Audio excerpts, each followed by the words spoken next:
श्रीहरिकुसुमस्तवः गतिगञ्जितमत्ततरद्विरदं रदनिन्दितसुन्दरकुन्दमदं मदनार्बुदरूपमदद्गरुचिं रुचिरस्मितमञ्जरिमञ्जुमुखं मुखरीकृतवेणुह्यतप्रमदं मदवल्गितलोचनतामरसं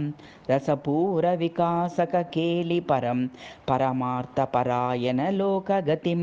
गतिमण्डितयामुनतीरभुवं भुवनेश्वरवन्दितचारुपदं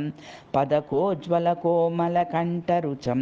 रुचकात्तविशेषकवल्गुतरं तरलप्रचलाकपरीतशिखं शकरीन्द्रधृतिप्रतिपन्नभुजं भुजगेन्द्रफणागणरङ्गधरं दरकन्धरकेलनलुब्धह्यदं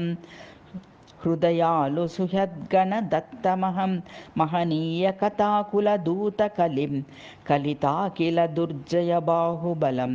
बलवल्लभशाबकसन्निहितं हितसाधुसमीहितकल्पतरुं तरुणीगणनूतनपुष्पशरं शरणागतरक्षणदक्षतमं तमसाधुकुलोपलचण्डकरं करपद्ममिलत्कुसुमस्तवकं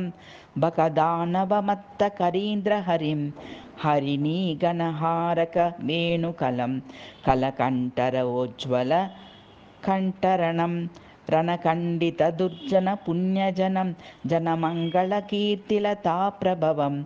भवसागरकुम्भजनामगुणं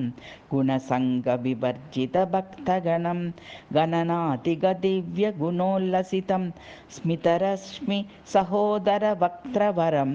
वरदृप्तवृषासुरधारगणं घनविभ्रमवेशविहारमयं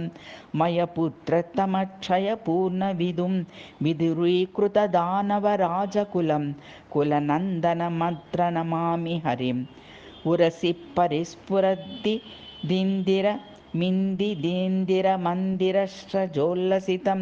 हरिमङ्गनातिमङ्गलमङ्गलसच्चन्दनं वन्दे इति श्रीरूपगोस्वामी